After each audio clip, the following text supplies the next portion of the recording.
Hey guys, welcome back to Tax B Part 2. The video was getting too long, so I decided to do two parts. And this is part 2 of the Tax B, the learning process. Let's get to it. If you have not watched part 1, go ahead and watch part 1 and you can follow along. The next thing here is the domains of learning, where learning take place. I have 3H. Okay, this is how I remember it, by 3H. The first H is your head. Your second H is your heart. And the third H is your hands. Three domains of learning. You got your head. Remember we talked about head and knowledge earlier, the cognitive domain. Okay, that's your head. You read the article, you read your procedure. Okay, you memorize it. That's the first place learn take place, right? By reading it, you'll start learning about it. If you don't read it, you won't learn about it, right? And the second H is what? Your heart. Okay, it starts changing your emotion, okay, towards what you learn. That's just the second H, your heart. And the third one is your hands. They are Sakamoto domain. Okay, it's practicing your flying skill, your taxiing skill. This is the skill portion of your learning, right? The third H, hands, Sakamoto. Now we come to the characteristic of learning. Okay, characteristic of learning. What are the characteristic of learning? Learning is purposeful. Again, this is for instructor for us. I'm stressing on the instructor. Instructor, you need to know that your student comes to you to learn how to fly for a reason. There's a purpose behind his coming to you to learn how to fly. So you need to know that the purpose of him being there is to learn how to fly. So when you're putting his lesson plan together or her lesson plan together, you need to be aware of his purpose, right?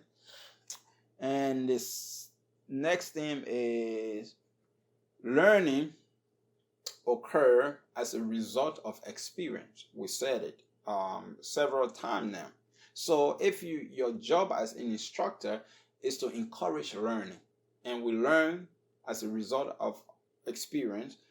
So what we will do next, give the student a good experience.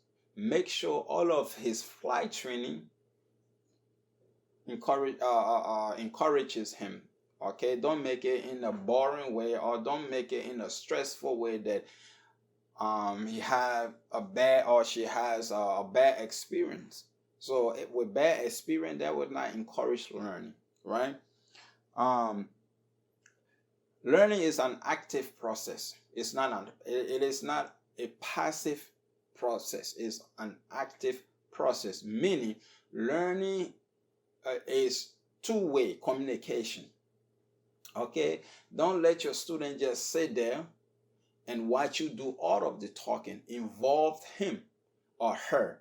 Make sure she's asking questions. Make sure you're asking them questions. Make sure they're answering their question. Just because the student is there sitting looking at you doesn't mean the student is learning, right? The student could be thinking about his problem. So by actively involving them, you're making sure that he is with you as you go along in the teaching, okay? Teaching him. So learning is active process. Learning is also multifaceted, okay? What does this mean? Our goal is to teach one concept at a time, right? Well, as the student get better, they can use that one concept you teach them to learn another concept, right? So it comes in different direction. Learning is multifaceted. The seventh one on the list is acquiring skill knowledge. We talked about acquiring knowledge earlier. and it will be the same thing with acquiring skill knowledge. We have the cognitive stage, which is we don't understand, we just follow, we just memorize it, we don't understand it. And then associative stage, now we're beginning to understand why we're doing what we're doing. We're beginning to understand the why behind what we're doing. And then we have the automatic response stage.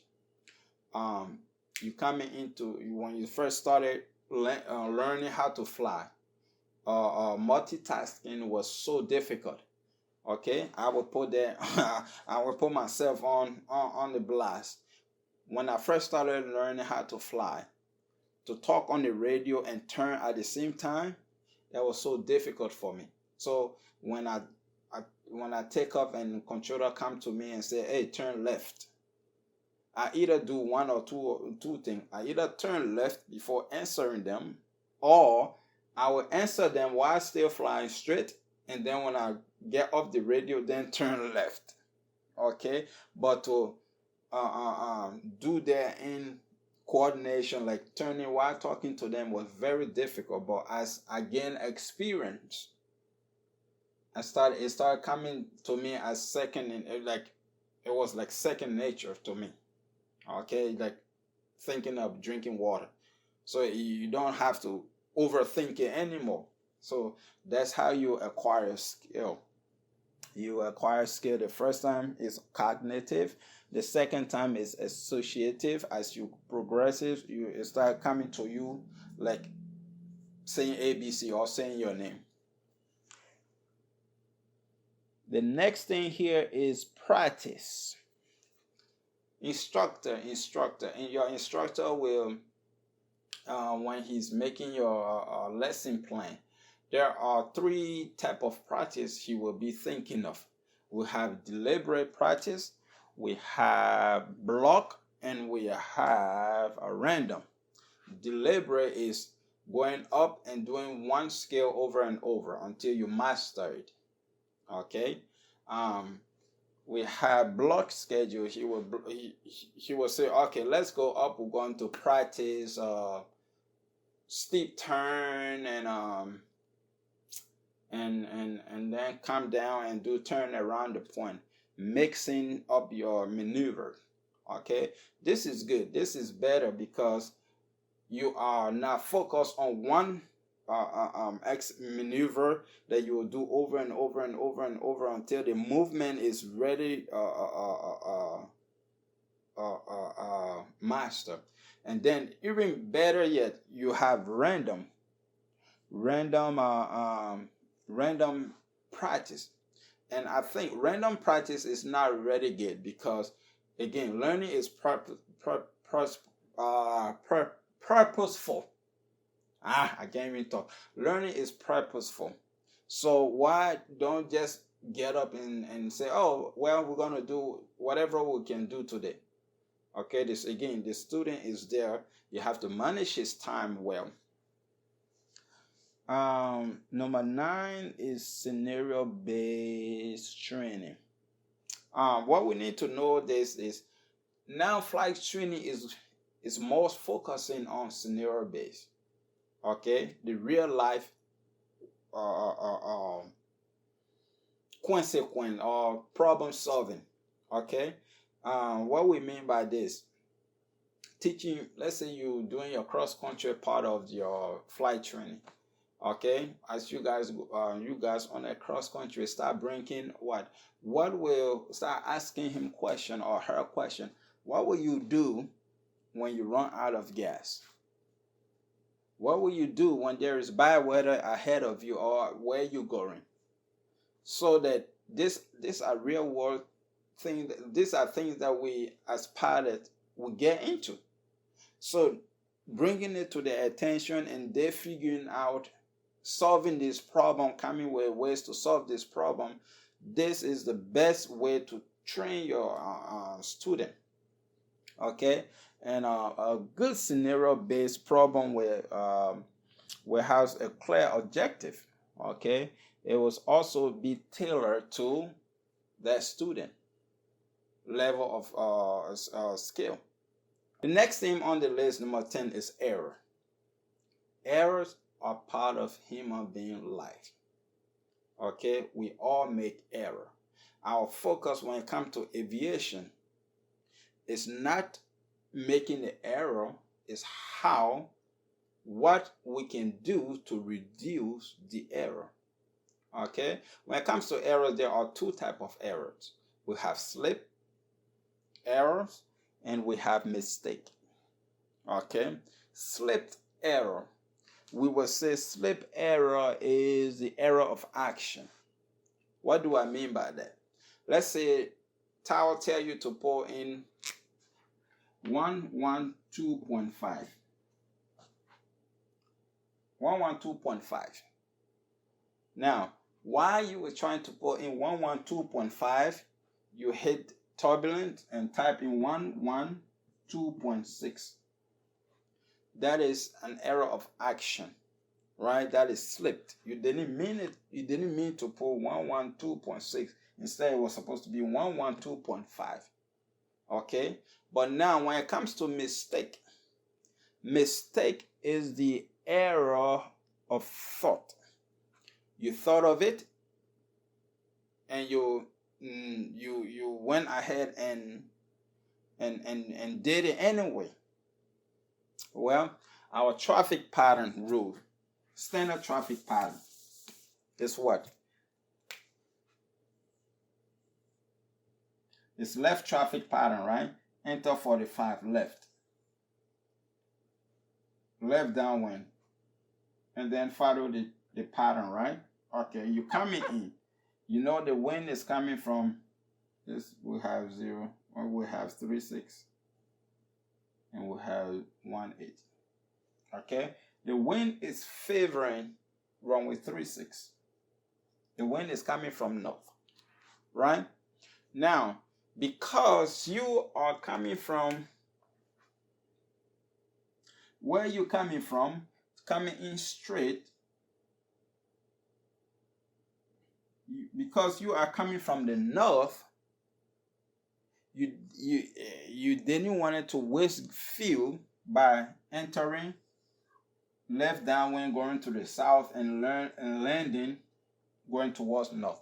But instead, you say, I'm going to come in straight and land on runway 36. And that is exactly what you did. You came in and landed runway 36. Guess what? You're coming in with what? Are you landing with a tailwind? And then by the time you know it, you overran the runway. That was a mistake that you made. It wasn't slipped. It wasn't a mistake. It wasn't an error of action. It was error of thought, because you thought of it and you executed it. Now, earlier I told you, in aviation, we are not focused on how many errors you do. We are focused on how can we reduce the amount of error you do, and what way can we do it? By taking our time. Okay, developing a routine. When you're coming into land, at what point will you start descending? At what point will you start listening to your weather to be able to know exactly what runway is being used? Developing a routine. Checking for errors. Double checking your work. Let's say you pull in 112.5 instead, you put in 112.6 instead of 112.5. By double checking, you're gonna know that, oh yeah, I made a mistake, or yeah, I slipped. Okay, you'll say, oh yeah, there's an error, let me correct it, instead of just flipping to the next frequency. You double check your work, and this is how we can reduce the amount of error we do. Again, taking your time. Now we're on the next one, number 11. We're almost there, guys. Number 11 is memory and forgetting. Memory and forgetting. Well, when it comes to memory, we have sensory memory, we have short-term memory, we have long-term memory. And when it comes to short-term memory, they say is what lasts 30 seconds. Okay, and that is why again we copy it down for instrument student, or not even instrument, for pilot. We need to write down ATC instruction, right? And the reason behind it is that our short-term memory will only last for less than 30 seconds. Less than 30 seconds. That's it. And then if you don't write it down, you will your chances of forgetting what they told you, they ask you to do, is huge, right? And we have a long-term memory. Long-term memory lasts for, is greater than 30 or lifetime. It can last for lifetime.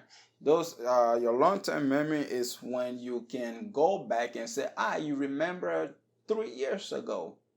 And then you'll try to retrieve what he's talking about. Okay, then you'll be able to remember. Okay, and forgetting. Well, forgetting. Why do we forget?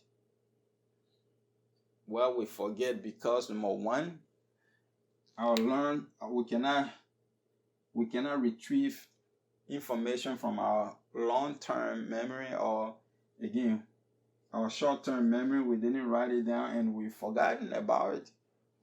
Okay, that is why there was interference. There is interference. Okay, the information has been stored in your long-term memory for so long, and you haven't used it, that is fading away. Repression. Repression is pretty much trying to forget, actually consciously forgetting what you don't want to remember. Bad experience like that. Okay, now we are on the last one, which is retention of learning. Again, as instructor, our job is to help students retain as much information. Okay, and how do we do this? Again, earlier I told you to motivate the student who just did their solo. You can frame their shirt in a nice way and give it to them, right, to praise them. Okay, praising also help the student retain what? The information. Shorthand. For example, what did I? COIL. COIL. These are what affect your communication. Confusion, overuse of abstraction, interference, lack of experience. Okay, instead of remembering the whole thing, and you COIL. The last one, number 13, transferring of learning. Okay, there are two things when it comes to transferring of learning. Transferring of learning could be positive or negative. Okay, a positive transferring of learning is learning task A, and learning task A will help you to learn task B. Okay, a negative transfer of learning will be learning task A will not help you to learn task B. Now let's put it in a case. Everyone knows how to drive, almost everyone. Okay, a student comes to you who knows how to drive. Now this is their first time taxiing the aircraft, and then you got to a place where you need to turn. You ask the student to turn. What the first thing the student going to do? The student going to grab the yoke and turn it to whatever direction you want them to turn. Is the aircraft going to turn? no, the aircraft will continue to go forward. Because what? You know what? That is a negative transfer of learning. He knows how to drive. Now he's using that driving skill to fly an aircraft. You cannot use your driving skill to fly an aircraft. On the ground, when we are on the ground, we use our feet to turn, right? So that is a negative transfer of learning. All right, guys, that's about it. I will see you guys in the next video. But until next time, have fun flying, keep proficient, keep current, and always remember to keep the blue sky up.